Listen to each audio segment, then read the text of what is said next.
No, your television set is not broken. This is merely our way of letting you know the birds is coming.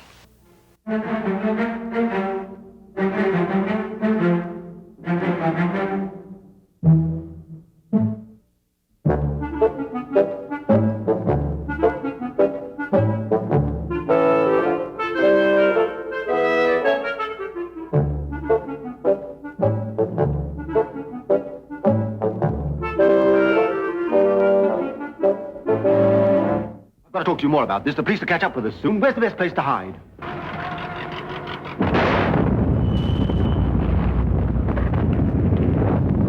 Robert!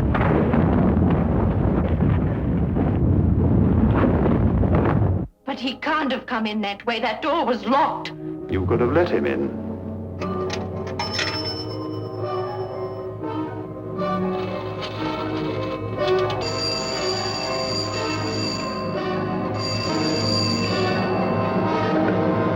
Hello? Hello? This motel also has, as an adjunct,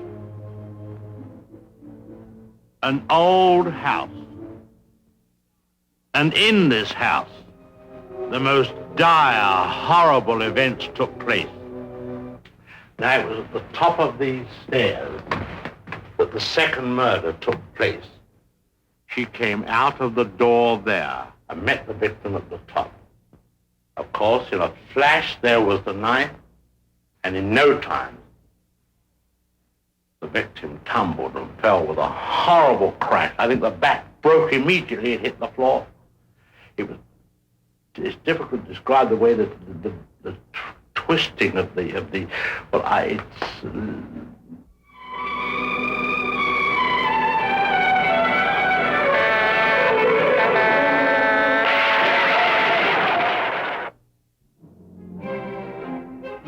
Good evening.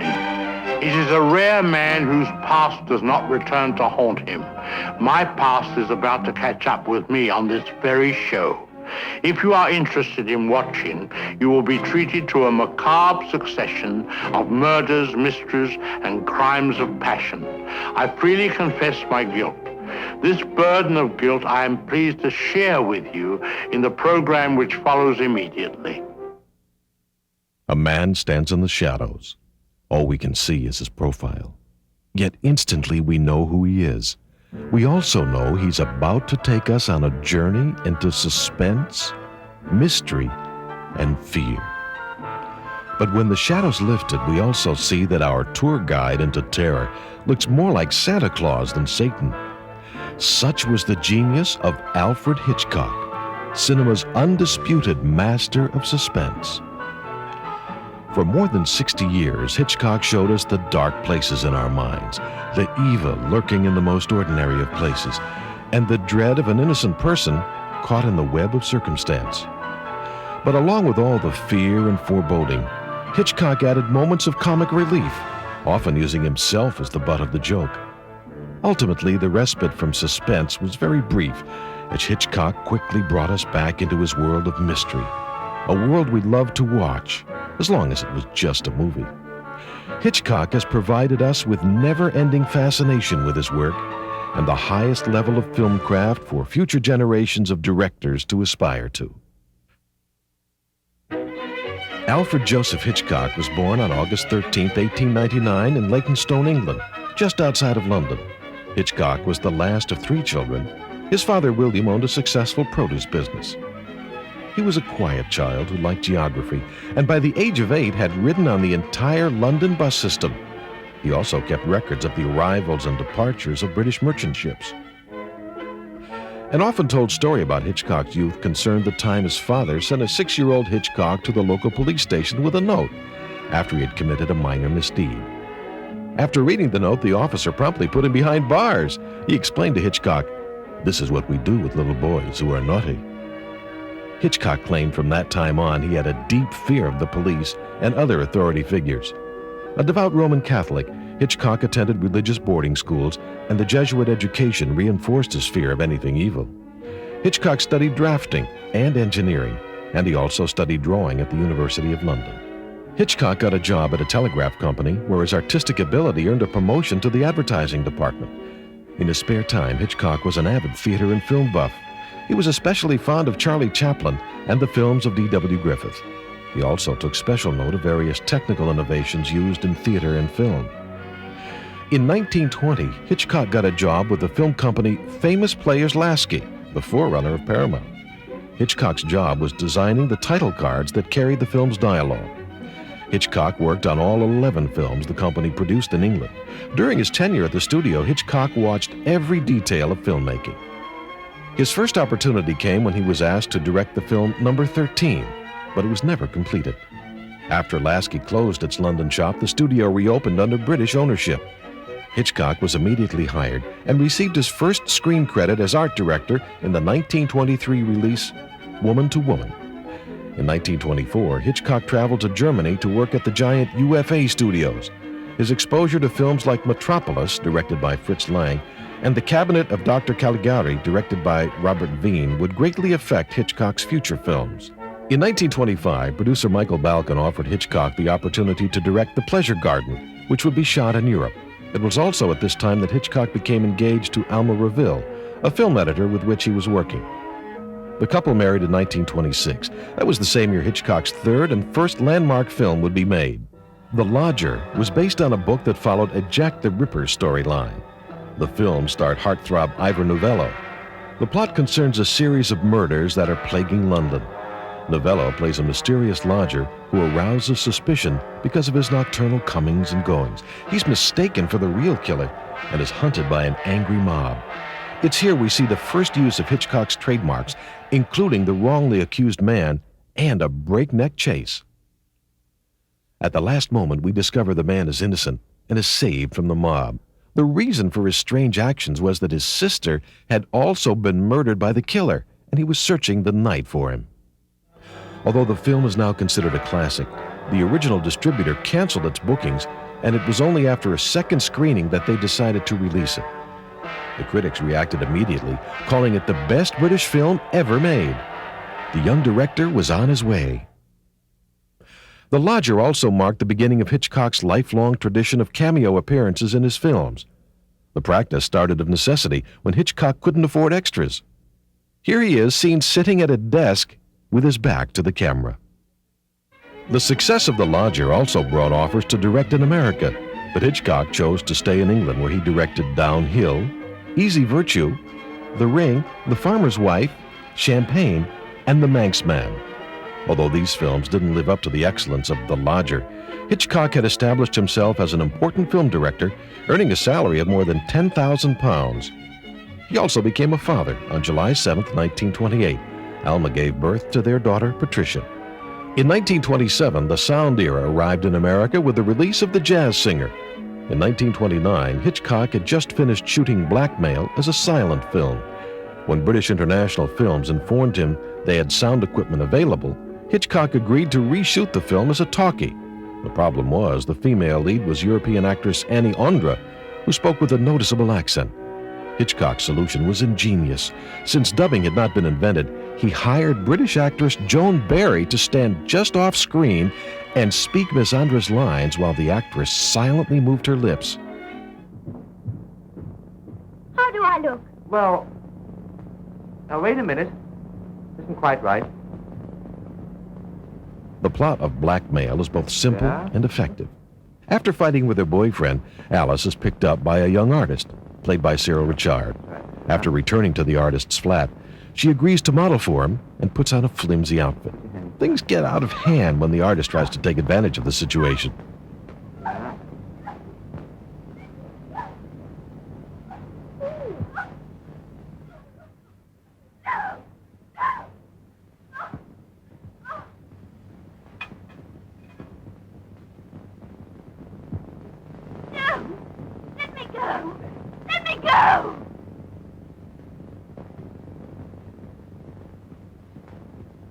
Later in the film, Hitchcock displays his grasp of the power of sound when the word knife is repeated to underscore Alice's fear and guilt. I mean, it's one thing to buy chocolates out of ours, but it's quite another to stick a knife into a gentleman.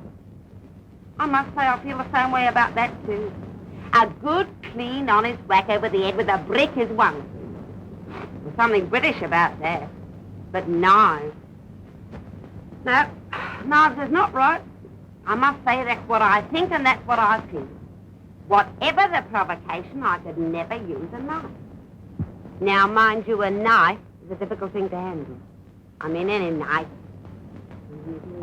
A knife. Knife. Knife. Alice, cut us a bit of bread, will you? Knife. Knife. Knife. A knife. A knife. A knife. And in Chelsea, you mustn't use a knife!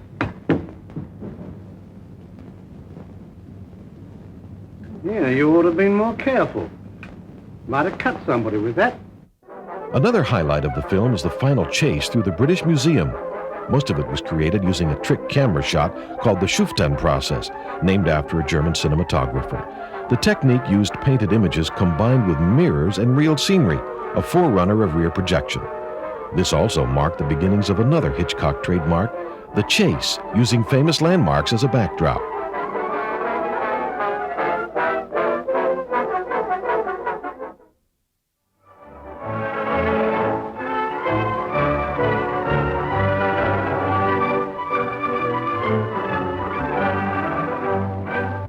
Who are you? And what you doing here? Quick.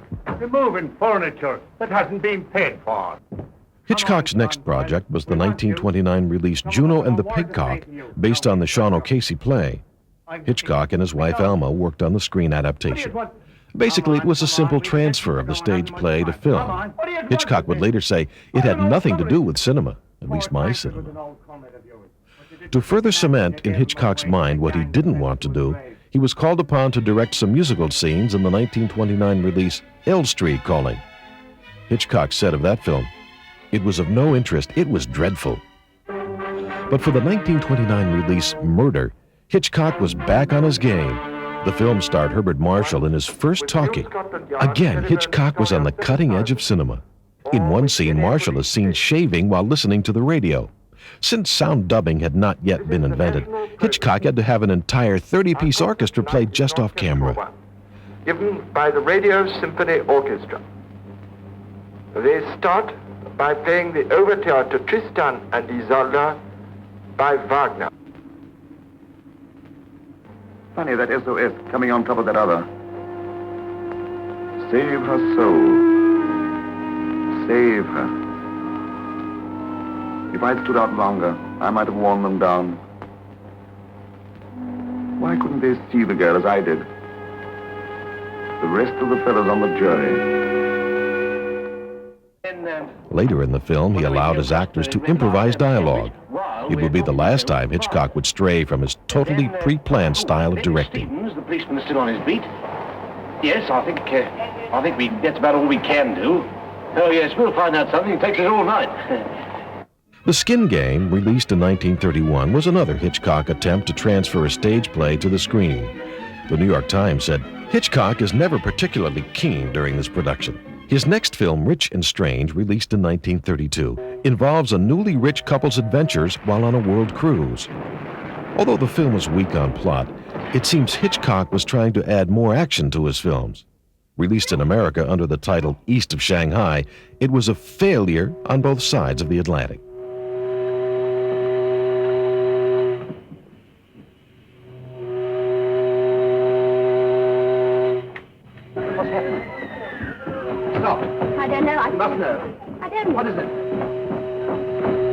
I don't know. There was a big bang and something fell and hit you on the head. You've been stunned.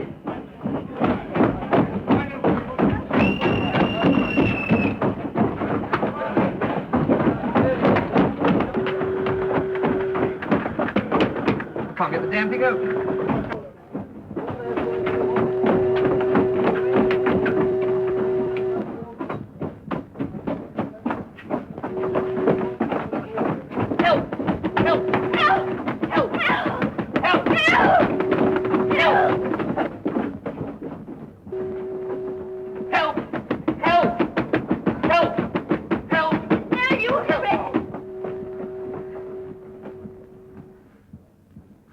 without him.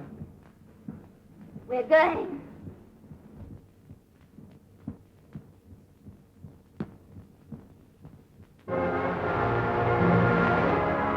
The 1932 release, number 17, would be the last picture Hitchcock would direct for British International. About the pictures, isn't it? Too much for my liking.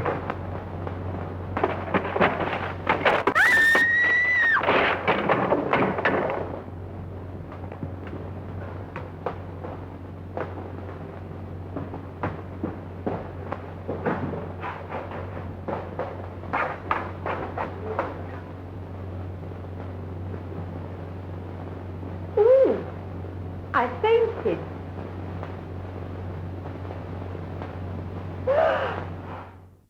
Hitchcock then moved over to Gaumont British Pictures.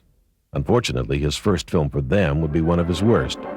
It was the 1933 release Waltzes from Vienna. Hitchcock said in an interview, "It was a musical without music, made very cheaply." This period marked the only low point in Hitchcock's career because his next film, the 1934 release The Man Who Knew Too Much, would establish Hitchcock as the undisputed master of film suspense. This tight, fast-paced drama incorporates all the now famous Hitchcock trademarks, including something Hitchcock called the MacGuffin. Put simply, a MacGuffin is a plot device used to establish a storyline. It could be almost anything, but ultimately it's really not the point of the story, but rather a device to get it going. In the case of The Man Who Knew Too Much, the MacGuffin is the knowledge of an impending assassination of a diplomat. Hitchcock used it to set up the story of a father desperately trying to free his daughter from kidnappers who have taken her to ensure the father's silence.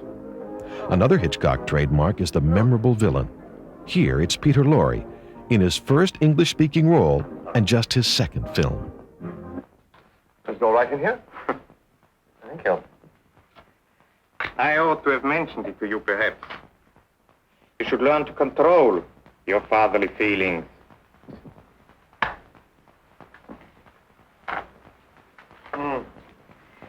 Collected our brother's little offering yet?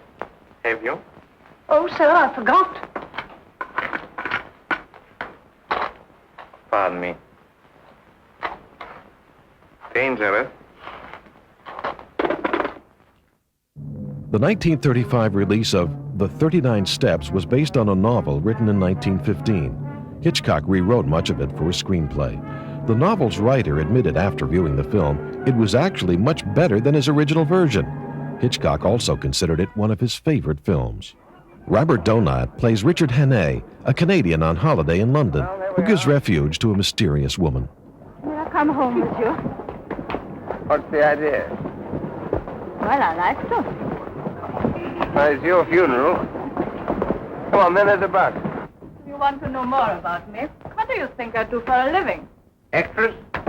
Not in the way you mean. Chorus? No. I'm sorry. I'm a freelance. Out for adventure, eh? That's right. This way. I'm afraid you'll find my sitting room all upset. Clear out, Henry.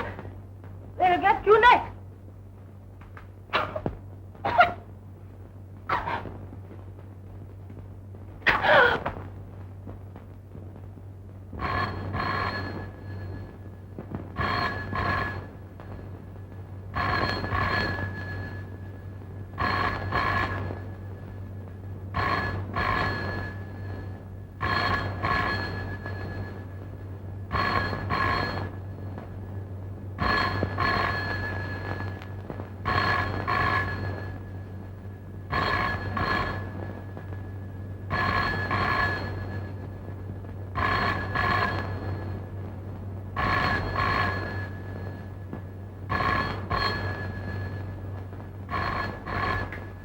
What you were laughing at just now is true. These men will stop at nothing. The killers, who are spies, are now after Hannay, who flees by train to Scotland.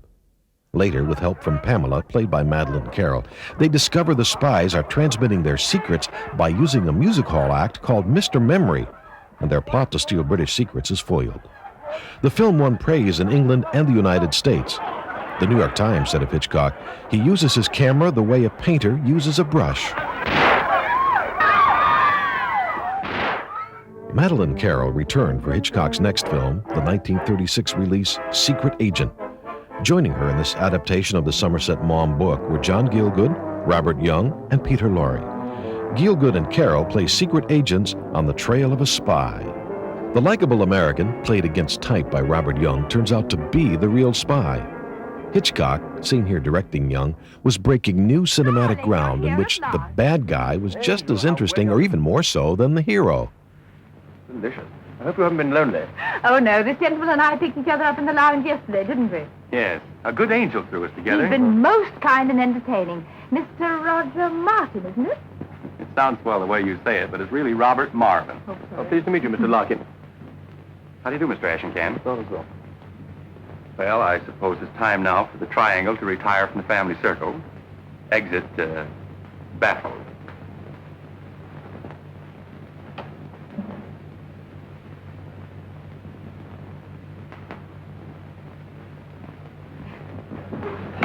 I wasn't expecting you quite so soon. This floor makes my beautiful leg very angry. Another memorable character from the film is Peter Lorre, who, although looking like a typical villain, actually plays a bogus Mexican general and friend to the hero. Peter Lorre, seen here being made up, often missed shooting schedules due to an addiction to drugs. It's a testament to Hitchcock's fondness for him that overcame the director's requirement for discipline on the set. Strangle. Nice work. Neat, very neat. Someone very much did not want we should speak to him. That's what it looks like, doesn't it? I mean, hurry up. You might be late.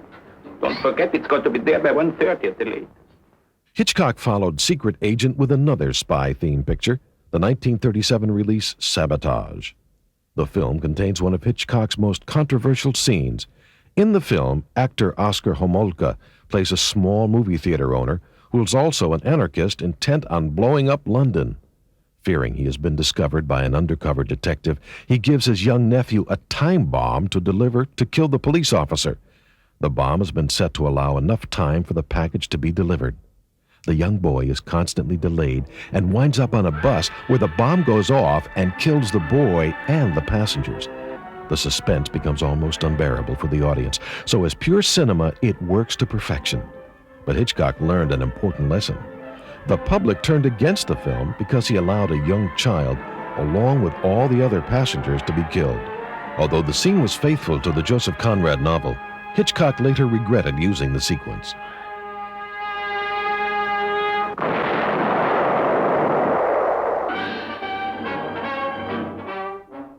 The 1937 release Young and Innocent returns to Hitchcock's theme of the wrongly accused innocent man.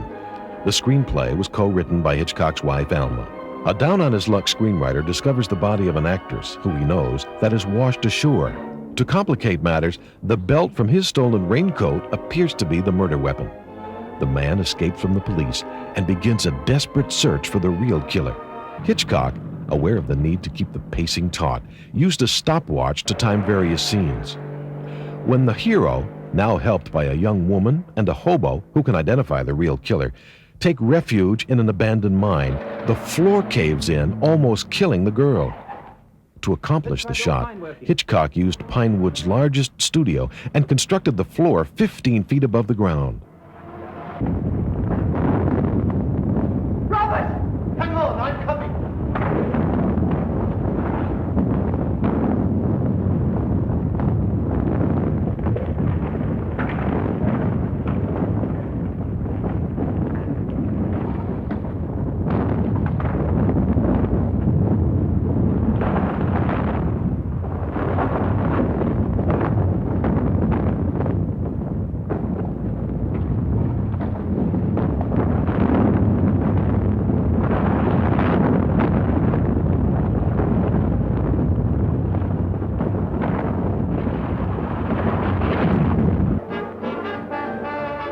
Later, the film contains one of Hitchcock's most memorable shots.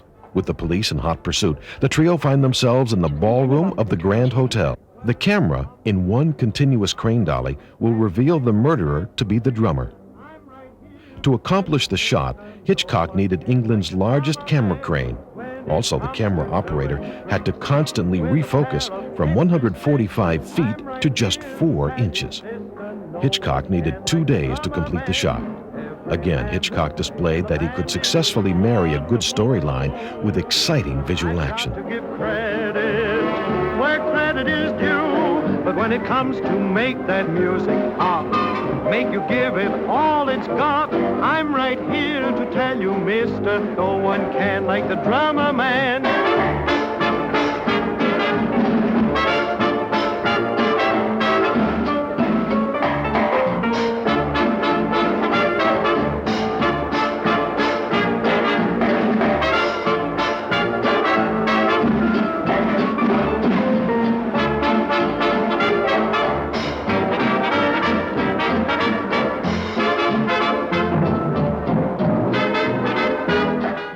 Hitchcock was enjoying both professional and personal success. By all accounts, he was a devoted husband and a proud father. In August of 1938, the family visited New York. Although billed as a holiday, many suspected Hitchcock was interested in directing in the United States. Reportedly, both Pandro Berman of RKO and David O. Selznick had representatives meet with Hitchcock while he was in New York. He didn't make a movie deal, but Hitchcock's fascination with police procedure and crime led him to visit a New York police station before his return to London in September. Hitchcock began work on The Lady Vanishes. This 1938 release would prove to be one of Hitchcock's most popular films, and he won the New York Film Critics Award for Best Director. Interestingly, Hitchcock came to the project rather late, after the script and cast had been set. The entire film was shot in a small 90-foot studio. As the story unfolds, we meet a young girl returning from a vacation in Eastern Europe. She meets a charming old woman on the train. If I were you, I'd try and get a little sleep. It'll make you feel quite well again. There's a most intriguing acrostic in The Needlewoman. I'm going to try and unravel it before you wake up. But after awakening from a nap, the girl discovers the old lady has vanished. The problem is that she seems to be the only person to have noticed the switch. Once again, Hitchcock delights in showing us what happens when a normal person is thrown into an exceptional situation.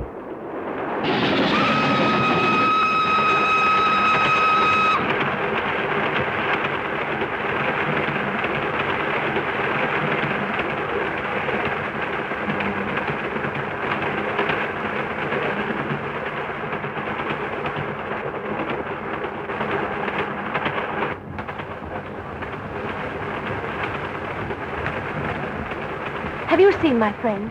No? My friend, where is she? La Signora Inglese, the English lady, where is she? There has been no English lady here. What? There has been no English lady here. There has. She sat there in the corner. You saw her, you spoke to her, she sat next to you. Maybe you don't understand. I mean the lady who looked after me when I was knocked out. Ah, perhaps it make you forget, eh? Well, I may be very dense, but if this is some sort of a joke, I'm afraid I don't see the point. Hitchcock's final picture under his British contract would be the 1939 release Jamaica Inn. Actually, while the script for the film was being prepared, Hitchcock traveled to Hollywood and negotiated a 4-picture deal potentially worth $800,000 with David O. Selznick. Hitchcock returned to finish Jamaica Inn, but it wasn't an easy shoot. The star, Charles Lawton, frequently stopped the film to discuss motivation. Although the film was not well received by critics, it was a modest financial success. In March of 1939, the Hitchcock family departed England for Hollywood. Later, Hitchcock would say, "I wasn't interested in Hollywood as a place. The only thing I cared about was to get into a studio to work." And on April 10, 1939, Hitchcock began work for Selznick UA Pictures. Selznick's choice for Hitchcock's first American picture would be the very English Rebecca. With a $950,000 budget, Hitchcock found himself making movies Hollywood style. But with all the money came constant memos from Selznick, who seemed obsessed with every detail of the film. Thankfully for Hitchcock, Selznick became so tied up with making Gone with the Wind that he finally left Hitchcock alone to make the movie. What is the mystery of Rebecca? What dread secret is hidden within the silent walls of Manderley? not only in this room, it's in all the rooms in the house. I can almost hear it now. Do you think the dead come back and watch the living? Tell me, is Mrs. Van Hopper a friend of yours or just a relation? No, she's my employer. I'm what is known as a paid companion. Right, I didn't know companionship could be bought. There is mystery, love, and laughter in Rebecca, the motion picture still unsurpassed for suspenseful romance. The result was a triumph. The film won the Oscar for Best Picture. Hitchcock lost the Best Directing Oscar to John Ford for The Grapes of Wrath, but he firmly established his importance in Hollywood. By 1940, many British citizens had left America for military service in England. Hitchcock's age, 40, and his weight of over 350 pounds exempted him from active service. But Hitchcock's desire to help the British cause and Selznick's desire to make money coincided on his next film. Foreign Correspondent, starring Joel McCrea, was shot 1 year before America's entrance into World War II. The film makes a strong propaganda plea for America to aid the British against Hitler's Germany. Foreign Correspondent was also nominated for an Oscar. Between Rebecca and Foreign Correspondent, Hitchcock's first two American films had garnered 17 Academy Award nominations. Hitchcock's next film, the 1941 release Mr. and Mrs. Smith, starring Carole Lombard and Robert Montgomery, was a complete change of pace. It was generally believed that Hitchcock did the film as a favor to Carole Lombard, whose home Hitchcock had been renting since 1939. But a recently discovered RKO memo written by Hitchcock expressing his desire to direct a typical American comedy has dispelled that notion. The results were modest, and Hitchcock quickly returned to his favorite subject matter, suspense. The 1941 release Suspicion marked the beginning of a successful collaboration between Alfred Hitchcock and Cary Grant. The film told the story of a shy woman, played by Joan Fontaine, who marries a handsome playboy, Cary Grant. After their whirlwind courtship and marriage, she finds out that her new husband is broke. Slowly, she begins to fear he's planning to kill her for her money. There was something strange about Johnny Aysgarth. I knew it long before I married him, yet you were always conscious of it. Conscious of something vague, restless, frightening. Nothing less than murder can justify such a violent self-defense. I knew Johnny loved me as desperately as I loved him. And yet I remember now that even his reassurances seemed almost sinister. I want nothing but to spend the rest of my life with you. And if you were to die first, If I were to die first. From that moment on, my life was filled with fear. But the fear of not knowing, the agony of waiting, of wondering how it would happen, of waking in the middle of the night, shaking with terror, and finding myself praying that whatever it was, it would be done quickly and with mercy. The evidence before the crime. I wanted you to know, in case I met a violent end. The film is based on the novel Before the Fact, in which the husband is a murderer, but RKO officials refused to show Cary Grant as a villain. Hitchcock filmed an alternate ending in which Grant attempts suicide, but RKO balked at that also. Finally, the ending was changed to make Grant's suspicious action just the product of his wife's imagination. In one memorable scene, Grant is shown bringing a glass of milk to his wife. Is it poisoned? To highlight the milk, Hitchcock concealed a light bulb in the glass. Hitchcock received his third Oscar nomination, and Joan Fontaine won the Oscar for her role in Suspicion.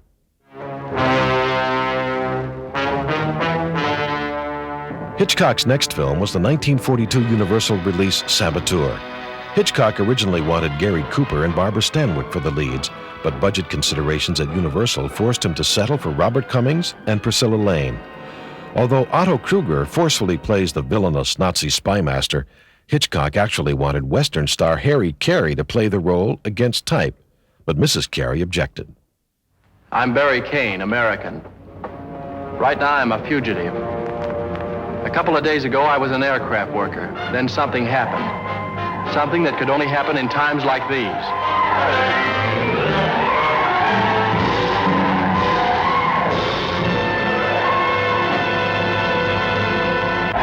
My best friend died in that fire. The authorities questioned everybody. I told them what I knew. I even offered to help, but it was no good. They wouldn't believe me. There were 2 detectives here a moment ago. They wanted to arrest you. They said that you killed him. That I killed him?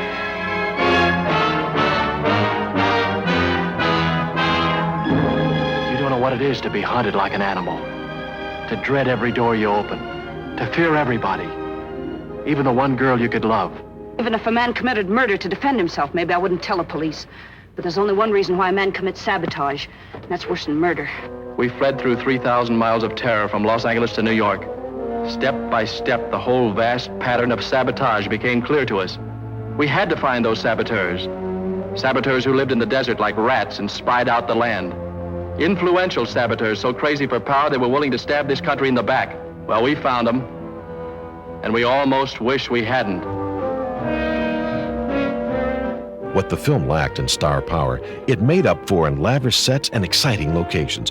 All in all, more than 4,500 camera setups were used, including a $45,000 Fifth Avenue mansion set. Police. They'll grab me as soon as I open my mouth. But what are you going to do? We can't just stand here.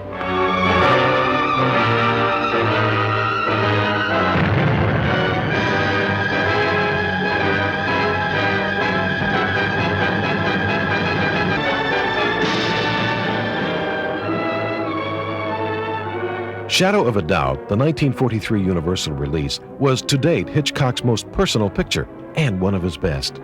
Written in association with Thornton Wilder, Hitchcock effectively acted as his own producer as well. He took his cast and crew to Santa Rosa, a small town 50 miles north of San Francisco, to film exteriors. Hitchcock created the conditions that added a unique sense of realism to the film, even using many residents of the town in small parts. Joseph Cotten, the film star, said of Hitchcock, "No director was ever easier to work with." The world is a foul sty. Do you know if you ripped the fronts off houses, you'd find swine? I don't want you to touch my mother. So go away, I'm warning you. Go away or I'll kill you myself. Your hands. Let me go, Uncle Charlie. Let me go.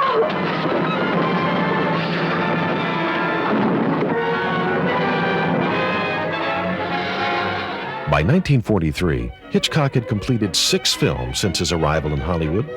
Every film except Foreign Correspondent had made money. He was still under contract to Selznick, but was lent out to various studios who were paying more than $9,000 a week for his services. Hitchcock only received about $3,000 per week. He did receive bonus money when a film was successful, and his total salary in 1941 was over $175,000. Hitchcock's next film, and one of his most powerful, was the 1943 20th Century Fox release, Lifeboat. John Steinbeck wrote the original film treatment about 8 survivors of a torpedoed ship who must rely on the skills of a rescued Nazi U-boat sailor. Hitchcock restricted himself to shooting the entire film in one small set, consisting of a lifeboat floating in a studio tank.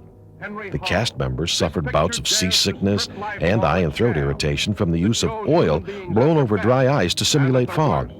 Although the film was Hitchcock's smallest in scope, it took over a year to make and was his most expensive. Oh, there's a piece in here about some people who were adrift on a lifeboat for 80 days. Say, maybe we can beat that record. We might even get in the newsreels. Where'd you get the handcuff, Mrs. Porter? What miracles for me. It took me from the south side to the north side. It was my passport from the stockyards to the Gold Coast.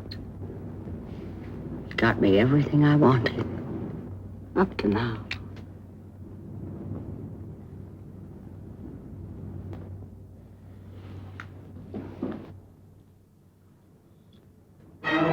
Lifeboat was Hitchcock's first American box office failure. Critics were divided. Some thought Hitchcock made the Nazi sailor appear too strong and resourceful, while others praised it as brilliant movie-making, and Hitchcock was nominated for his second Academy Award. On December 5, 1944, Hitchcock traveled to England where he made 2 war effort shorts highlighting the work of the French resistance. He accepted only £10 a week for his work. The following March, he returned to the United States to begin work on his next project, Spellbound. Spellbound united Hitchcock with Ingrid Bergman in the first of 3 films they would do together. Bergman had also been brought to America by Selznick in 1939, and she was enjoying great success. Spellbound was only Hitchcock's second film made directly for Selznick International. Surprisingly, Selznick gave Hitchcock great freedom in making the film, even allowing him to hire Salvador Dali to design the dream sequences. But the producer didn't allow Hitchcock to film outside the studio for fear of going over budget. Gregory Peck, also under contract to Selznick, was assigned to star opposite Ingrid Bergman, and Hitchcock was less than enthusiastic about Selznick's choice for the male lead. Your first honeymoon. Yes. I mean, it would be if it were.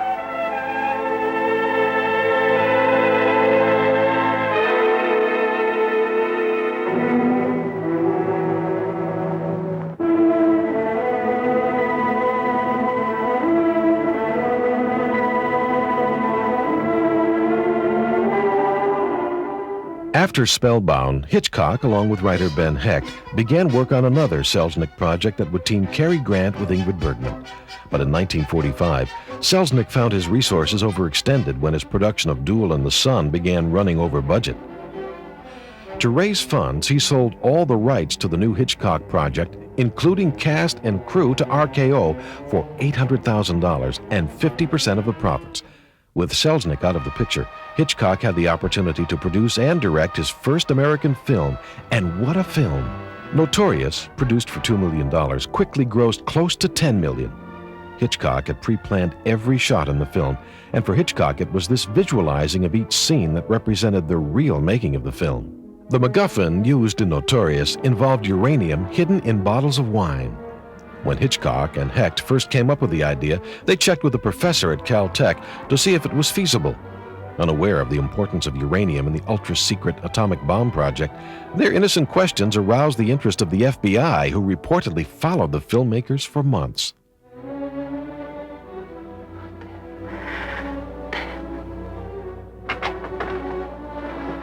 I'm sorry to intrude on this tender scene. I knew her before you did, loved her before you did. I wasn't as lucky as you.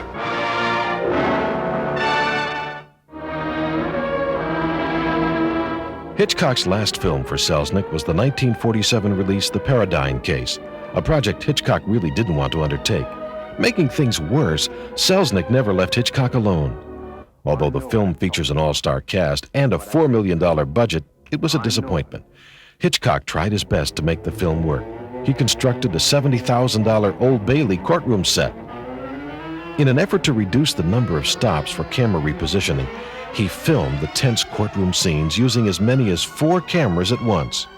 In 1948, Hitchcock formed Transatlantic Pictures, and Warner Brothers agreed to distribute the new company's films. The fact that a major studio like Warner's agreed to the distribution deal was a major coup for a small independent and demonstrated how important Hitchcock had become in Hollywood.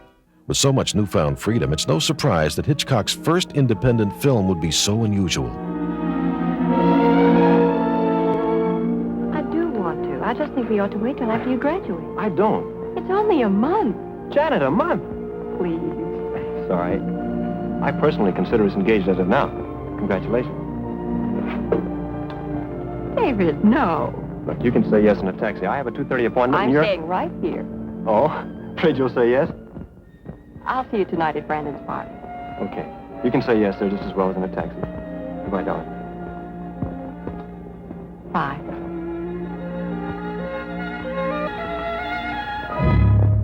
That's the last time she ever saw him alive. And that's the last time you'll ever see him alive. What happened to David Kentley changed my life completely, and the lives of 7 others. Janet Walker, Henry Kentley, the boy's father, his aunt, Mrs. Atwater, his best friend, Kenneth Lawrence, a housekeeper named Mrs. Wilson, and the 2 who were responsible for everything, Brandon Shaw and Philip Morgan. The 1948 release Rope was Hitchcock's first Technicolor film. Rope was also the first major feature ever planned and shot in long, continuous takes. Sequences lasted up to 10 minutes, which was the maximum time a 35mm film camera could hold. The film was based on a stage play, and the story unfolds in real time. There are 11 sequences in the film, varying in time from 5 minutes to 9 minutes each. Later, Hitchcock would say, "I did it as a stunt. It was quite nonsensical because I broke my own theories on the importance of cutting in montage." The 1949 release Under Capricorn was Hitchcock's first feature film produced in England since his arrival in America in 1939. He signed Ingrid Bergman to an enormous contract to star in the film. Under Capricorn is a romantic mystery set in Australia around 1840. As in Rope, Hitchcock again used long, continuous takes, but the technique was far less effective in this film. Tension arose between Hitchcock and Bergman, who complained about the stress of doing long takes. At one point, Hitchcock exclaimed, "Ingrid, it's only a movie." Later, he admitted that casting Bergman was a mistake. He said, "All I could think of was returning to London with the biggest star of the day." You haven't been giving too much thought to what I said about Mr. Day and her ladyship in her bedroom. I'm sure it wasn't her fault. She wasn't what you'd call responsible at the time. I know she wasn't, because she had half her clothes off and didn't seem to notice. I wouldn't go in there, Sam. I tell you she's had a triumph. You mustn't spoil it. Spoil it. I see. I'm not good enough to stand beside my wife when she's with the quality. Don't be ridiculous, Sam. You aren't even dressed for a ball.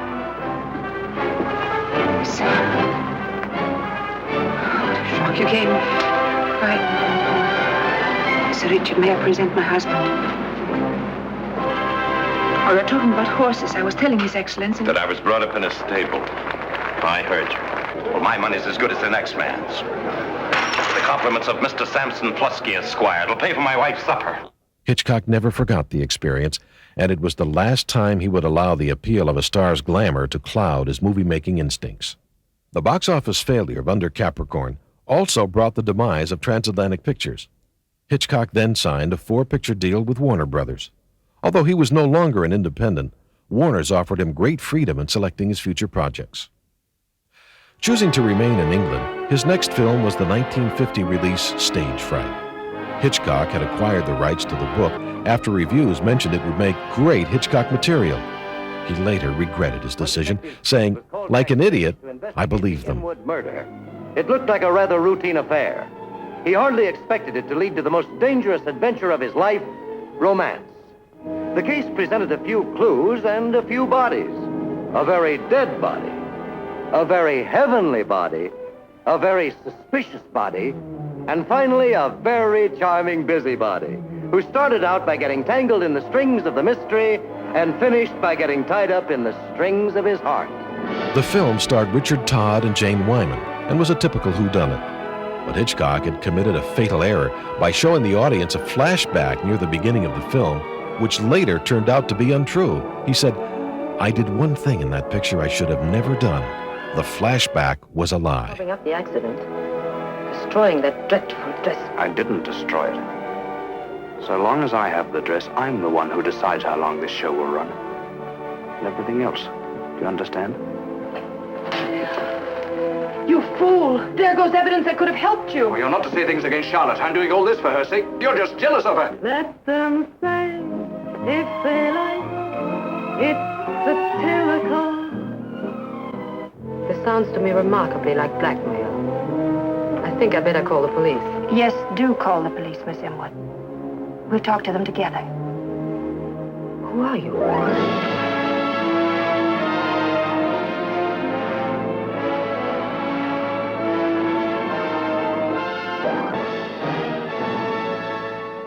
Hitchcock turned to another book for his next film, the 1951 release Strangers on a Train. The project got off to a rocky start.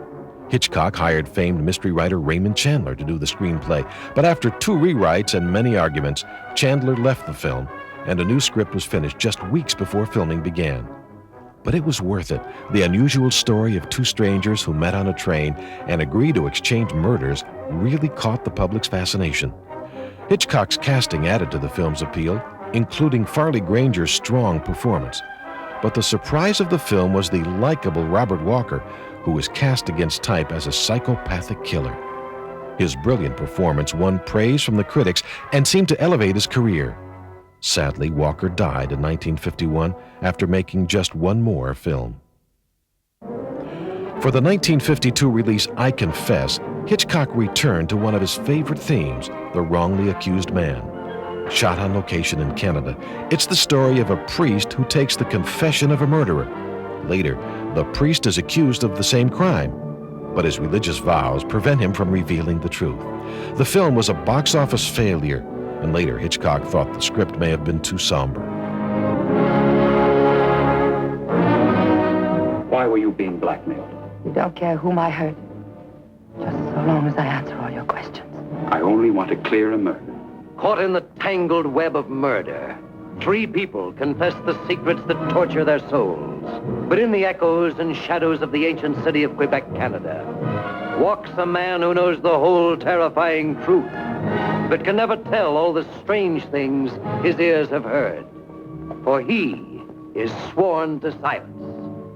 Grim silence that points the finger of suspicion at him. Crushing silence that brings him the contempt of the people who loved and respected him. Deadly silence that leads him to the 13 steps of the gallows.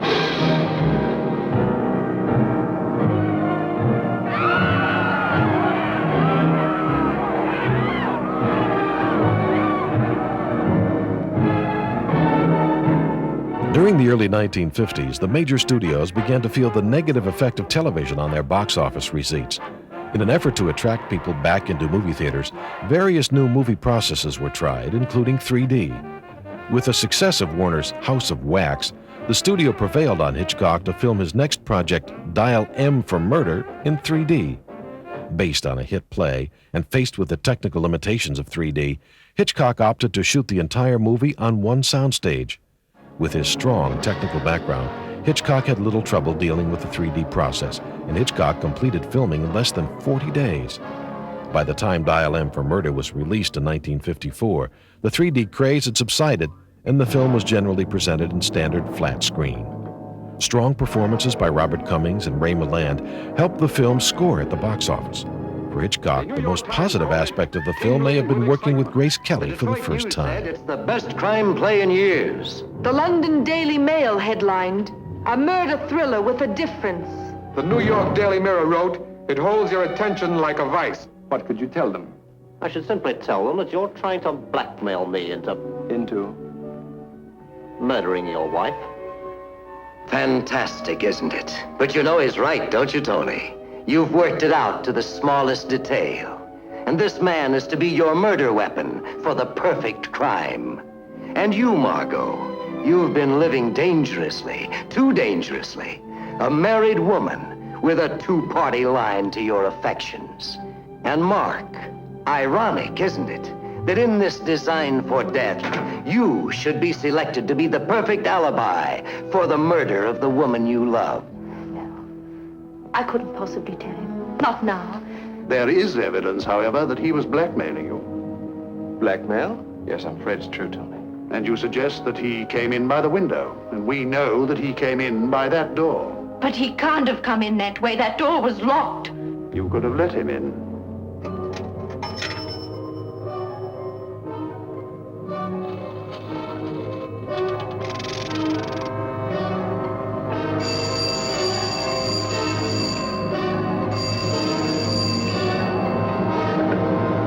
Hello? Hello?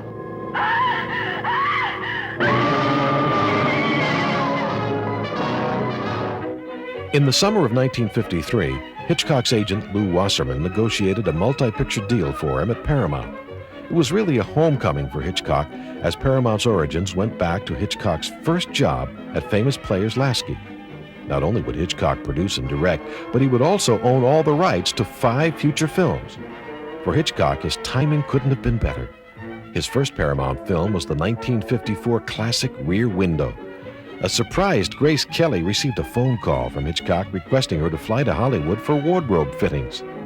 Kelly was in New York, where she was considering an offer to appear in On the Waterfront. Kelly hurriedly decided to go with the Hitchcock project. Then, Hitchcock got Jimmy Stewart to agree to star in the film for a percentage of the profits in lieu of salary. Again, Hitchcock found himself filming in a restricted space, but his earlier efforts in Lifeboat, Rope, and Dial M for Murder paid dividends.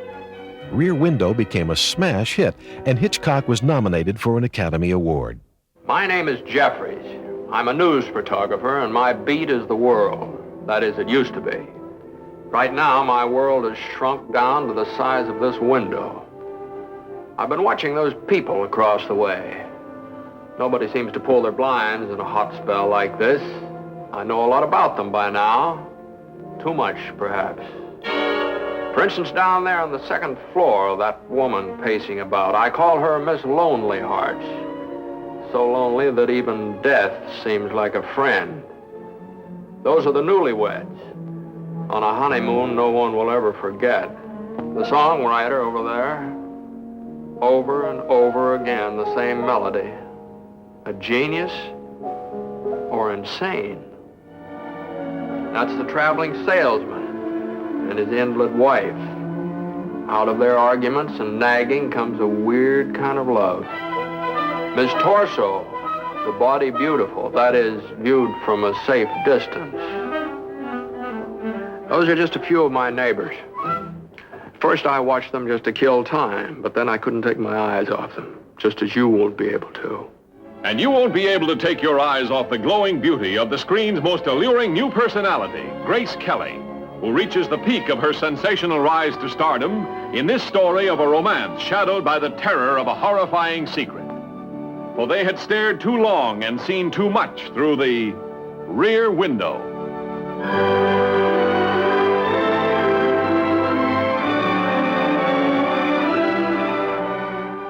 In 1954, Hitchcock appeared on a TV special to receive the Look Magazine Award from host Red Skelton. Watching the portly and proper Englishman, it would be hard to imagine that 1 year later, Hitchcock himself would become a major TV star. In Rear Window and Dial M for Murder, Mr. Alfred Hitchcock.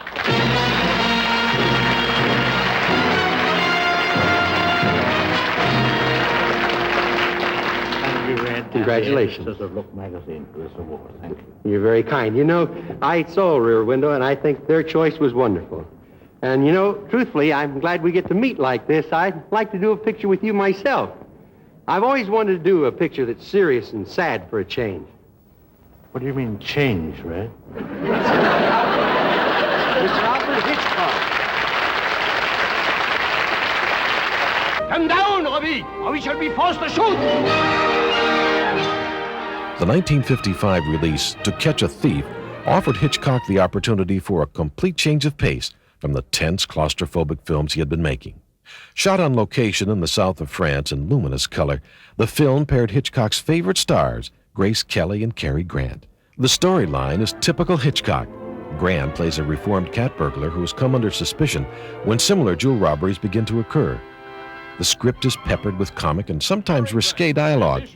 Grant, Kelly, and Hitchcock enjoyed each other's company immensely, and the result is one of Hitchcock's most elegant and entertaining films. Into very close contact in this perfect tale of romantic intrigue, filmed on the beautiful French Riviera. You have a very strong grip, the kind a burglar needs.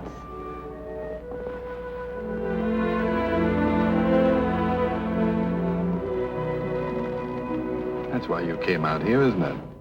The scandalous romance that shocked even the blasé international set between this restless, thrill-hunting American heiress and the notorious man of mystery called the Cat. For the game they played was not played for money, and the characters they played with played for keeps. No one but Hitchcock could create such relentless excitement, filling the screen with fireworks as he matches the blazing talents of these two great stars in the love affair of the year. Look, John. Hold them. Diamonds. Have you ever had a better offer in your whole life? One with everything. For this is that perfect moment in time when the magic wand of autumn touches its rolling historic hills and transforms them into a veritable wonderland of dazzling color. Hitchcock's next film, the 1955 release The Trouble with Harry, was his fourth film in less than 2 years, and a disappointment. The film takes place in Vermont, and Hitchcock had hurriedly returned from the Riviera to take advantage of the fall colors. But bad weather forced much of the shooting back into the studio. The story centers on the discovery by a small boy, played by Jerry Mathers of TV's Leave It to Beaver, of a dead man named Harry Warp. 4 different townsfolk believe they may have been responsible for the man's death. One of them was played by Shirley MacLaine in her film debut. After a series of comic attempts to hide the body, it's learned that Harry actually died of natural causes. Although many critics liked the subtle British humor, it didn't appeal to American audiences and failed at the box office. Perhaps the sweet old sea captain, who actually wasn't a very good shot. Or the New England spinster, who would go to any lengths to defend her honor. Or the enchanting redhead, who had been Harry's unkissed bride. Or the unconventional artist, who was mad about Harry's widow. Or the bum who needed a new pair of shoes. Or the nearsighted surgeon who liked to read poetry out loud. Yes, the unconventional Mr. Hitchcock has done it again, just as he did with Rear Window, playing a most unusual story against a new and different background. The Trouble with Harry. In April of 1955, Alfred Hitchcock became an American citizen. Later that year, on October 2nd, 1955, Alfred Hitchcock Presents premiered on CBS television. The brainchild of Hitchcock's agent, Lou Wasserman, the program was conceived to be a natural tie-in for Hitchcock's newly published magazine series. Produced in association with Universal's television arm, Review, Hitchcock's own production company, Shamley, received $129,000 per episode, with the rights reverting to Hitchcock after the first broadcast. In an era when many filmmakers looked down at television, Hitchcock embraced the upstart medium. Not only would Hitchcock direct many of the episodes, he also became its on-camera host.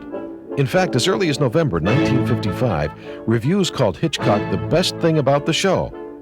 Hitchcock's outlandish remarks and open contempt for his sponsors delighted audiences. From the very first episode, Revenge, starring Ralph Meeker and Vera Miles and directed by Hitchcock, the program treated audiences to an outstanding array of established and up-and-coming actors performing the work of creative writers. There might be several explanations why Hitchcock decided to remake his 1934 film, The Man Who Knew Too Much, in 1956. Hitchcock himself said, "Let's just say the first version was the work of a talented amateur, and the second was made by a professional." More than any other changes, Hitchcock's casting of Jimmy Stewart and Doris Day in the lead roles seemed to energize the film. Lush Technicolor and VistaVision photography, and a music score that features the Academy Award-winning Que Sera, Sera, helped to make the story a hit all over again. Que sera, sera. Whatever will be, will be. The future's not ours to see. Que sera, sera. You're right, that was a gunshot you heard. That was the signal that brought all the trouble out in the open. It's a scene from our new picture, The Man Who Knew Too Much. Hitchcock has an uncanny knack for coming up with the unusual in entertainment. Well, The Man Who Knew Too Much can certainly be put in that category. I play the part of an American doctor. Doris Day is my wife. And the story is about our trip abroad that started out as a holiday and ended up as a nightmare. Hitchcock took us thousands of miles away from Hollywood to Marrakesh, which is right in the center of the North African trouble area.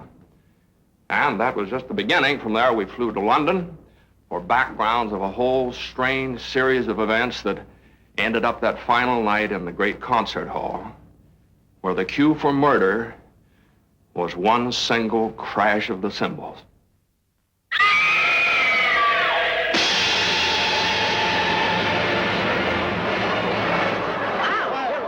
In 1956, Warner Brothers acquired the rights to the true story of a New York musician falsely accused of a crime. The Wrong Man, released in 1957, starred Henry Fonda as the falsely accused man and Vera Miles as the man's distraught wife. Hitchcock had worked with Miles when she appeared in the first episode of his TV series. Resisting the use of color or widescreen, Hitchcock shot the film in black and white on location in New York. Using a semi-documentary style, the film had such a frightening reality, it may have actually put off audiences and hurt the box office. In 1957, Hitchcock's production company, Shamley, was contracted to produce 10 one-hour episodes of a new NBC TV series entitled Suspicion. Hitchcock was executive producer and directed just one of the episodes. Joan Harrison, who had been with Hitchcock since 1935 in various capacities and was producer of Hitchcock's CBS show, became the associate producer. Another offshoot of Hitchcock's TV success was the 1958 album Music to be Murdered By. The 1958 release of Vertigo marked the beginning of an extremely productive period for Hitchcock. Paramount bought the screen rights to Vertigo specifically for Hitchcock. To ensure box office success, Jimmy Stewart, a Hitchcock favorite, and number 3 male box office draw was cast. Kim Novak, the current number 1 rated female star, was acquired from Columbia to appear opposite Stewart. The film has heavy psychosexual undertones, and it's become one of Hitchcock's most discussed and studied films. It was exactly what Hitchcock was after. He called it icebox talk, meaning that couples would discuss the film while hunting for food in their refrigerator after watching the movie. The story of a love so powerful it broke down all barriers between past and present, between life and death, between the golden girl in the dark tower and the tawdry redhead that he tried to remake in her image.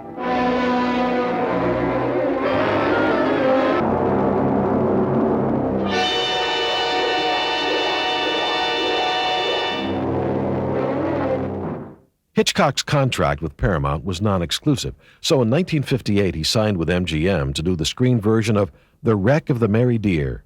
But Hitchcock and writer Ernest Lehman became disenchanted with the idea. Lehman suggested they do the Hitchcock picture to end all Hitchcock pictures. The director recalled an earlier idea suggested to him about the CIA creating a phony agent as a decoy. The result, of course, was the 1959 release North by Northwest, a perfect blend of suspense, action, and romance. All the Hitchcock trademarks are there: the wrong man, the chase, monumental backdrops, the memorable villain, and just enough comedy to break the tension. The film worked so well it became the prototype for a new breed of action-adventure films like the James Bond series. Cary Grant, running for his life, searching for a man who doesn't exist, and a secret nobody knows, and finding a blonde who has all the answers. Hello there. Tell me, why are you so good to me? Shall I climb up and tell you why? At breakneck speed, they race together toward the excitement that lies dead ahead, north by northwest. How do I know you aren't a murderer? You don't. Cary Grant, Eva Marie Saint, and James Mason as the man of sinister surprises. Apparently, the only performance that'll satisfy you is when I play dead. In your very next role, you'll be quite convincing, I assure you. The perfect setup for suspense. With the perfect woman and the perfect crime, as Alfred Hitchcock takes you north by northwest. Back on television, Hitchcock's show was a solid hit, with Hitchcock directing the season's first 2 episodes starring Lawrence Harvey and James Donald. If North by Northwest was classic Hitchcock, the 1960 release Psycho was in a class by itself. Hitchcock's most famous and most profitable film had humble beginnings. Hitchcock was in pre-production of a film called No Bail for the Judge, but when its star Audrey Hepburn dropped out of the project, Hitchcock turned his attention to the novel about a serial killer written by Robert Bloch. Paramount wasn't happy with Hitchcock's choice. They felt the story was more horror than suspense. Hitchcock agreed to finance the project, and Paramount would distribute it. To save money, Hitchcock would film the picture at Universal's Review Studios, where Hitchcock's TV series was produced. The film was produced for under $800,000 and returned millions at the box office. Yet the film was blasted by the critics. The New York Times called Psycho a blot on an honorable career. But as the years passed, Psycho's influence on a new generation of filmmakers couldn't be denied, and even the film's toughest critics changed their minds. Hitchcock would later say, "My films went from being failures to masterpieces." Good afternoon. Here we have a quiet little motel, tucked away off the main highway, and as you see, perfectly harmless looking, when in fact, it has now become known as the scene of the crime. This motel also has, as an adjunct, an old house, which is, if I may say so, a little more sinister looking, less innocent than the motel itself. And in this house, the most dire, horrible events took place. I think we can go inside because the place is up for sale, although I don't know who's going to buy it now. In that window on the second floor, the single one in front, that's where the woman was first seen. Let's go inside.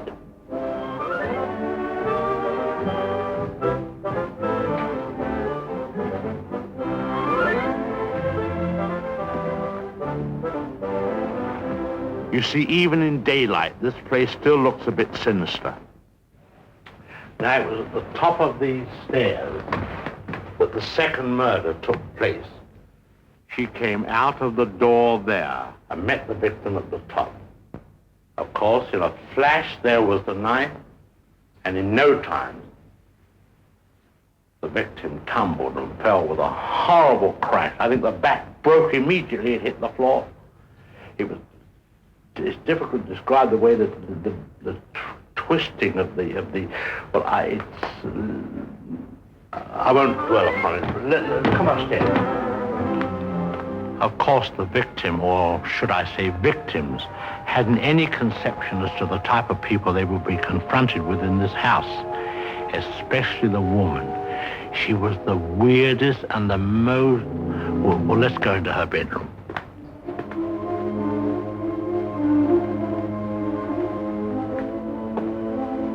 Here's the woman's room, still beautifully preserved.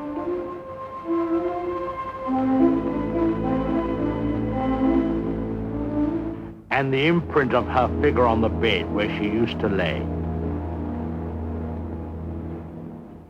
I think some of her clothes are still in this wardrobe.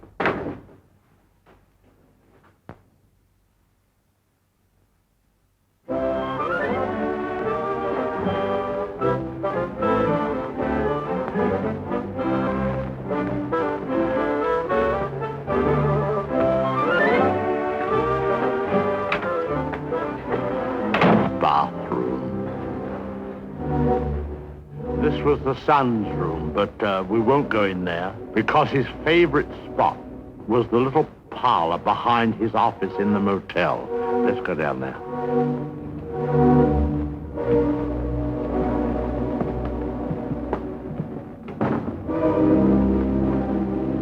This young man, you had to feel sorry for him. After all, being dominated by an almost maniacal woman was enough to drive anyone to the extreme of, well, let's go in. Well, I suppose you'd call this his hideaway. His hobby, as you see, was taxidermy. Crow here, an owl there. Now, an important scene took place in this room. There was a private supper here. And, oh, by the way, this picture has great significance because, let's go along to cabin number 1. I want to show you something there.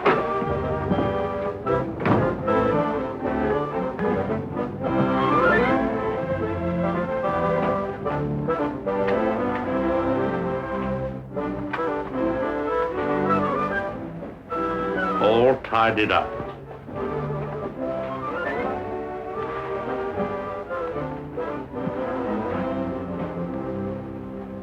The bathroom.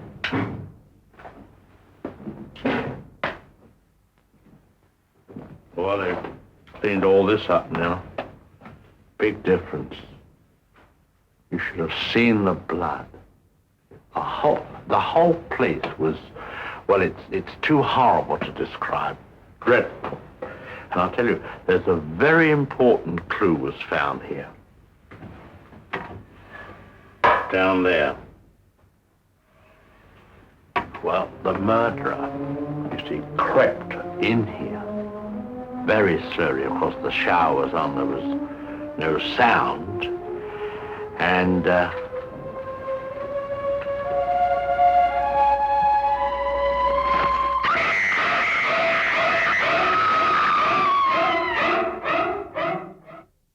Back on television, Hitchcock had become as famous and popular as any star. It made him the target of many comedians' jokes, like Jerry Lewis. Silhouette, here he comes, yes, here he comes, so Jerry Lewis is here.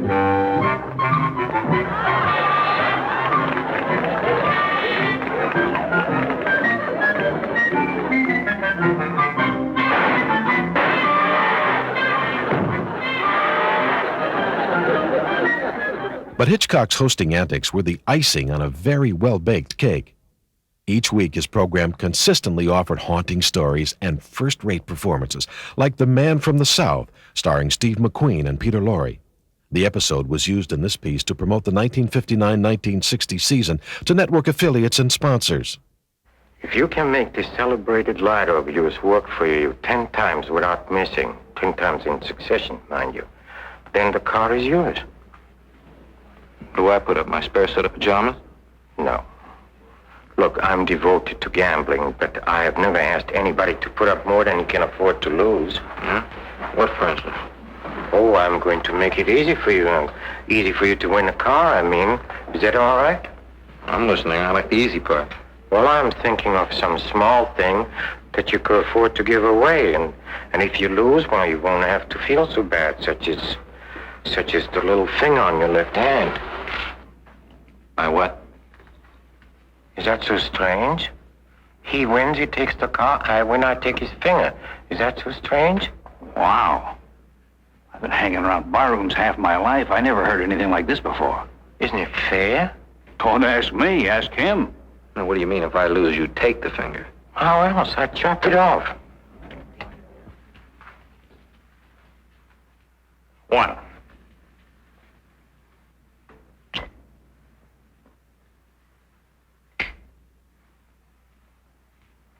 In March of 1960, Hitchcock directed Incident at a Corner, a one-hour special for NBC's Ford Star Time. It starred Vera Miles. In September of 1960, Alfred Hitchcock Presents moved to NBC, where it ran until 1962, except for one chilling episode. The Sorcerer's Apprentice, starring Brandon DeWilde and Diana Dors, written by Robert Bloch, is the only episode of the Hitchcock TV series the networks refused to run. My name is Hugo. Hugo what? Just Hugo. That's all they ever called me at the home. What kind of home is that, Hugo? Oh, it's a big place. I shouldn't have told you. The censors may have believed the story's depiction of a retarded boy, and the show's morbid conclusion was too much for network audiences. But the program was later broadcast in syndication.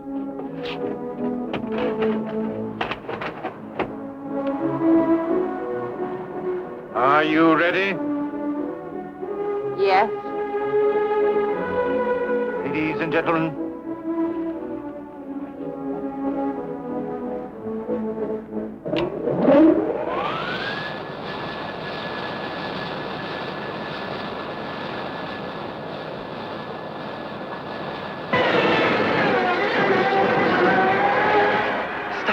Stop him, he's hurting her. No, Hugo, it's only a trick.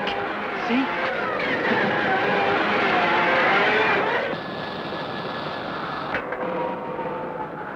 He's killed her. The devil's killed her. Calm down.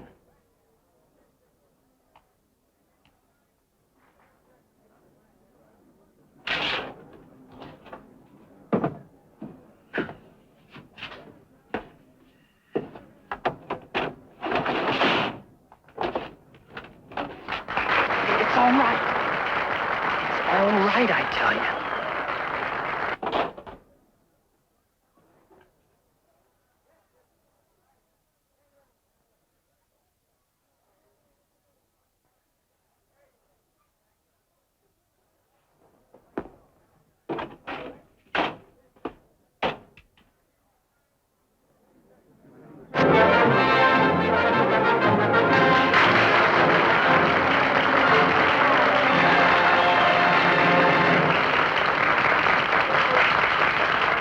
All that matters is the wand. The magic wand. You're talking about? You told me yourself.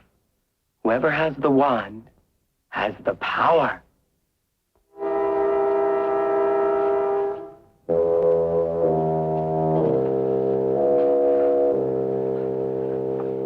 Ladies and gentlemen, presenting Hugo the Great!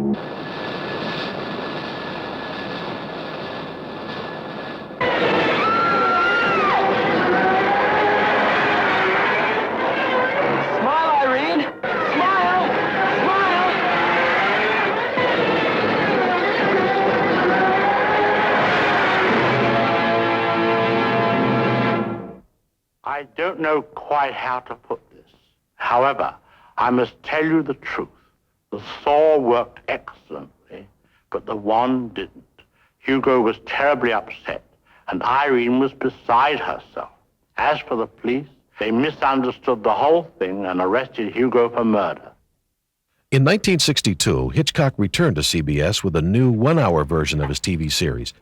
The unquestioned master of suspense, the magician of mystery, Mr. Alfred Hitchcock returns to CBS this fall on Thursdays with a brand new hour-long program. I hope you don't mind, but the new Hitchcock is twice as large as the old one. Therefore, certain adjustments have to be made. I wish to take this opportunity to say how excited we are at the prospects of doing an hour show, and how pleased we all are to return to CBS.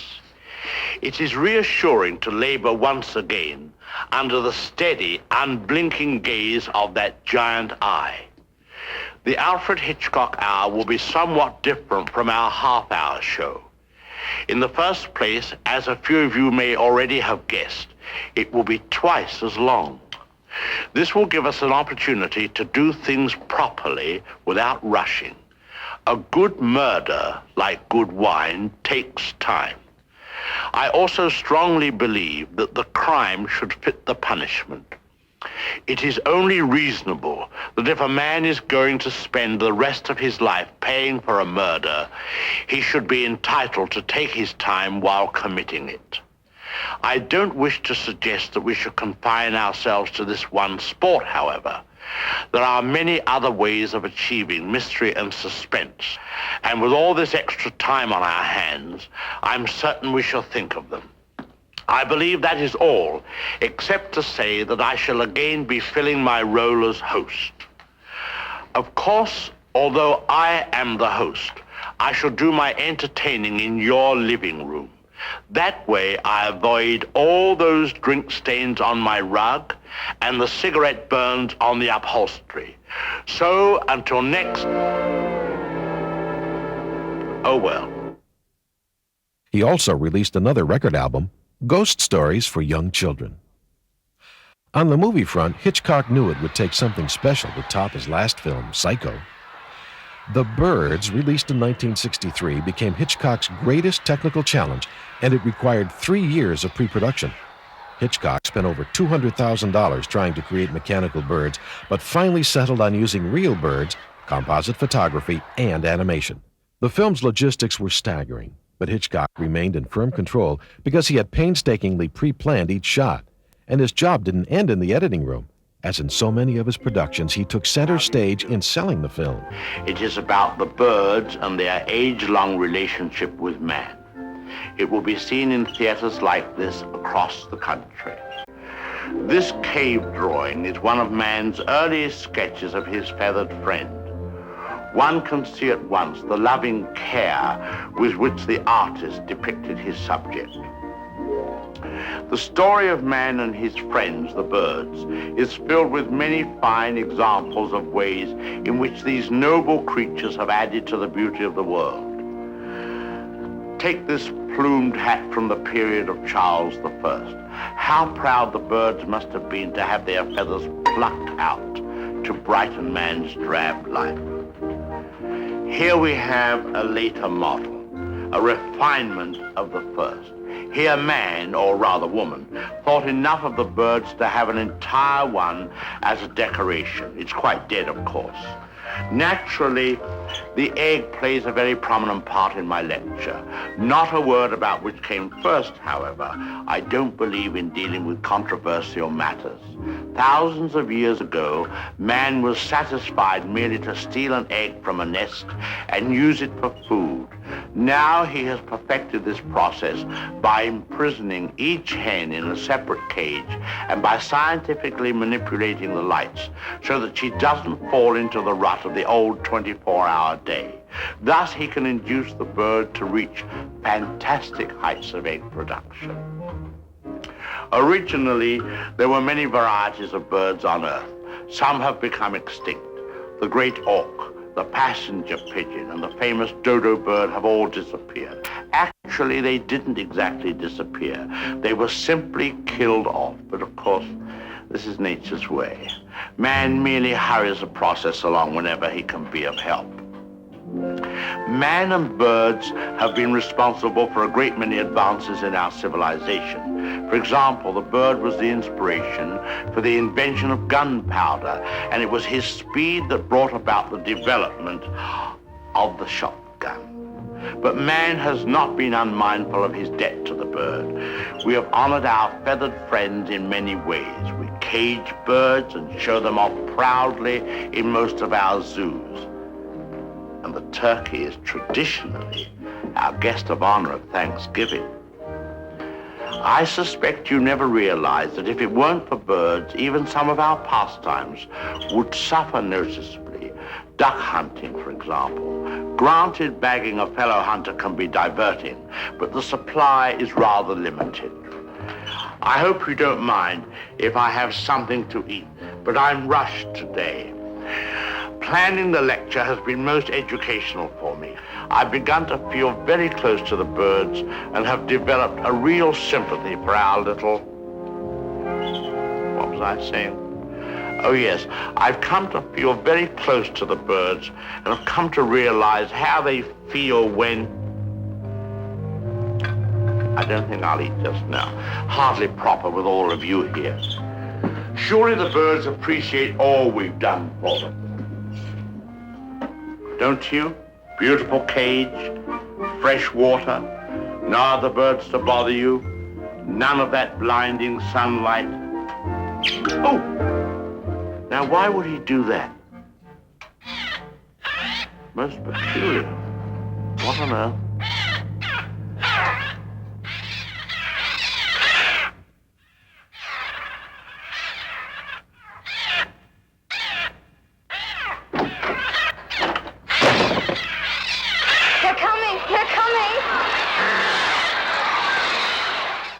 It wasn't only his films that Hitchcock promoted. Here he is selling viewers on his TV show and the rest of CBS's Fall '63 Friday night lineup. How do you do? And welcome to the Dead Letter Office. The words pièce de résistance keep occurring to me, no doubt because I'm getting hungry. Beginning in the fall, our program will be half an hour later than usual. Modesty forbids my making any extravagant claims about the surprises and the suspense which will characterize our new stories. However, I hope you remember where to find the Alfred Hitchcock Hour. Just follow the great adventure, take Route 66 until it ends, then proceed through the Twilight Zone. And there you are. The envelope, please.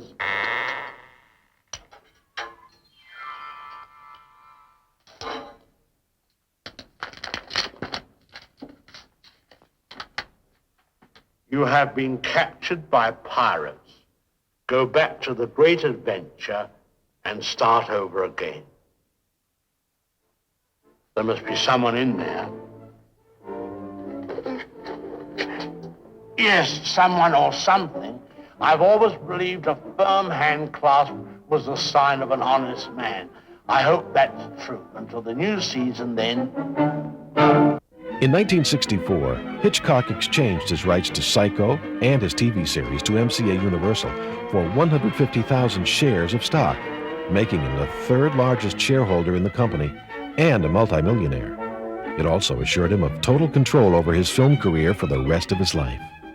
Hitchcock's half-hour TV programs were so popular that CBS aired reruns in the afternoon, and Hitchcock, ever the willing pitchman, filmed new host segments for the shows. Good afternoon, ladies, and any gentlemen who may be malingering. Just make yourselves comfortable. We shall begin in a moment. Today we are bringing you our television album, Pictures to Iron By, together with a few long-playing commercials. I wish to show you that murder, like romance, can flourish as well in the daylight as at night. It's all a matter of one's attitude. As you know, this is part of a series. I have 3 other towels just like it. And now for our program. Naturally, we shall steadfastly maintain our customary policy. Justice to all criminals, but no mercy to the sponsor. The wisdom of this double standard will be demonstrated by the following. I simply couldn't sit still another minute. I had to get to work. I'm sure you know the feeling. I'm equally sure that when the house is empty and no one is watching, you ladies occasionally use the banister as a means of getting from place to place more speedily. Naturally, I do too. I shall continue this conversation in a moment. I hope. That was exhilarating. The somersault at the end was especially thrilling. I'm sorry that commercial intervened, but I think you would have enjoyed watching. This concludes today's matinee. I hope you will join us next time. Until then, good day. How do you do? I am Alfred Hitchcock, and I would like to tell you about my latest motion picture, Marnie, which will be coming to this theater soon. Marnie is a very difficult picture to classify. It is not psycho, nor do we have a horde of birds flapping about and pecking at people willy-nilly. We do have 2 very interesting human specimens, a man and a woman. One might call Marnie a sex mystery, that is, if one used such words. But it is more than that. Perhaps the best way to tell you about the picture is to show you a few scenes. The 1964 release Marnie is a strangely controversial Hitchcock film. Many think it's one of his worst, a technically flawed and muddy film, while others say it's complex and richly textured, with similarities to Spellbound and Notorious. The film may have also suffered from comparison to Hitchcock's 2 previous nail-biters, Psycho and The Birds. Tippi Hedren, who had just starred in The Birds, returns as Hitchcock's heroine, and Sean Connery, in a complete change of pace from his first 2 James Bond films, plays the male lead. That's right, you are. And I've caught something really wild this time, haven't I? I've tracked you and caught you, and by God, I'm going to keep you.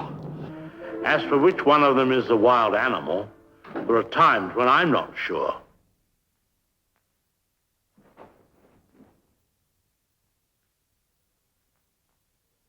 I don't think that was necessary. Actually, I think I should withhold comment, since I'm not certain I understand this scene. I shall leave the explanation to your own vivid imagination.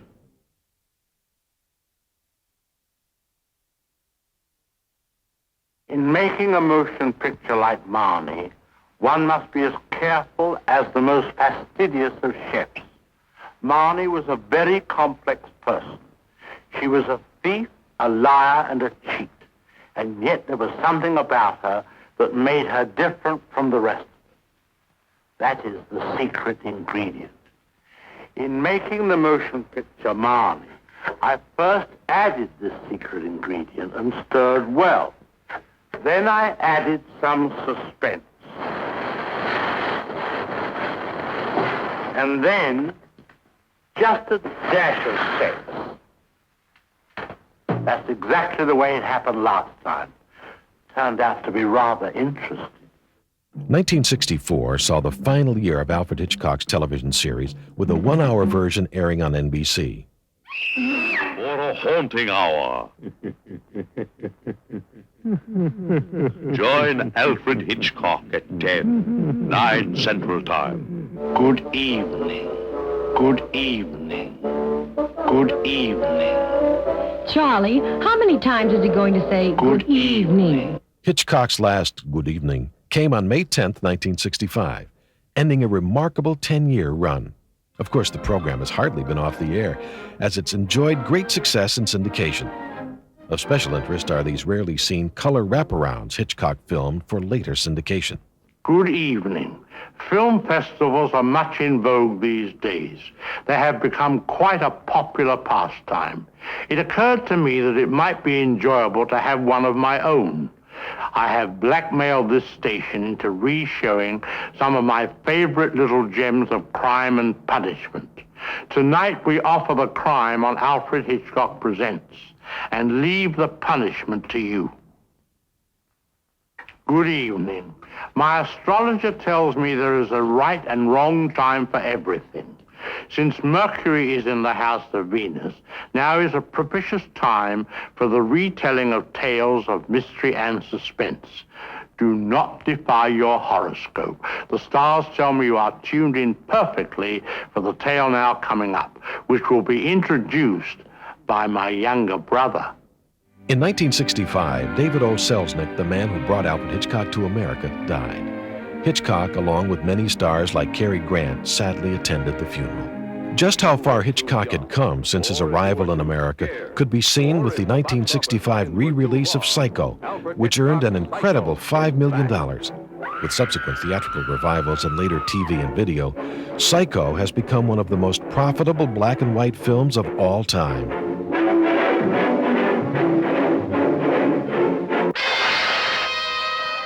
1966 saw the release of Hitchcock's 50th film, Torn Curtain. The Cold War spy thriller seemed troubled from the start, beginning with what the New York Times called a cliché-ridden script. Hitchcock's two stars, Julie Andrews and Paul Newman, were so expensive that production elements of the film had to be scaled back. Hitchcock's biggest problem was with Paul Newman. Newman, a method actor, constantly clashed with Hitchcock on the set, often refusing to obey Hitchcock's direction. You stay away from me. Don't talk to me. Go home. At the 1968 Academy Award ceremony, Alfred Hitchcock received the Irving Thalberg Award. Hitchcock's entire acceptance speech consisted of, "Thank you.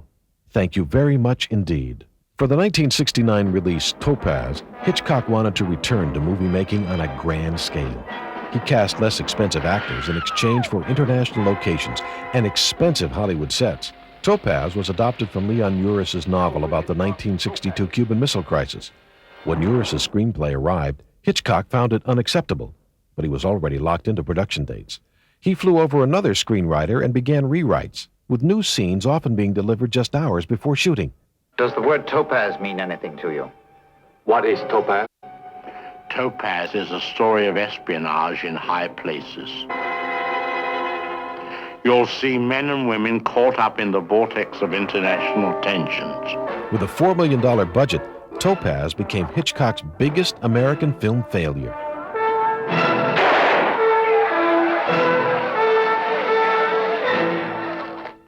If you want to know what really goes on behind the headlines, I suggest you see Topaz. In 1971, Hitchcock returned to London to direct the 1972 release Frenzy. After a 20-year absence, the return to his native soil seemed to revive his creative energy. Another necktie murder. You think this is a tie, don't you? Actually, it's a murder weapon used to strangle women in frenzy. The film also returns Hitchcock to familiar themes like the wrongly accused man and the cast-against-type villain. It was also Hitchcock's most violent film and his only R-rated picture. Of course, it also has touches of humor, but even Hitchcock admitted his cameo appearance floating down the Thames was a bit much. The footage was used later for promotion only. I'm on the famous Thames River, investigating a murder. For Hitchcock's 53rd film, the 1976 release Family Plot, Hitchcock was able to assemble many of his favorite production personnel, including cameraman Leonard South, and costume designer Edith Head. During the filming, the 75-year-old director suffered a heart attack and a pacemaker was installed. After recovering, Hitchcock delighted in telling his actors, "My batteries are fully charged." And so was Hitchcock, bringing the film in on time. The shooting took less than 60 days and under budget. Bruce Dern said, "I've never worked with anyone who proceeded so methodically. He's also the best actor I've ever worked with." Family Plot premiered at the 1976 FilmX Festival, and the only question was, will Hitchcock make another film? Hitchcock had no doubt and immediately began work with writer Ernest Lehman on a film called The Short Night, based on a British spy case. But Hitchcock's health was failing. In May of 1979, just 2 months after receiving the American Film Institute's Life Achievement Award, Hitchcock closed his production office at Universal. The following year, on April 20th, 1980, Alfred Hitchcock died. He was 80 years old. Hitchcock's obituary in Variety said, "The real miracle of Hitchcock's career was that he was a master showman who also managed to create great art which invites and withstands endless investigation. His status as the master not only refers to his own command over his material, but to the degree which he taught so many other directors." Hitchcock once said, "Some films are slices of life. Mine are slices of cake." And what a rich dessert he's left us, including one of his most endearing legacies, the Hitchcock cameo. Beginning in 1926 for The Lodger, he appeared in most of his 53 films. The first film you could recognize him in was the 1929 Blackmail. Eventually, appearances became so eagerly awaited that Hitchcock had to keep pushing his cameos earlier in the film so the audience wouldn't become distracted looking for him. As we watch some of Hitchcock's memorable cameos, they remind us of his truly remarkable career.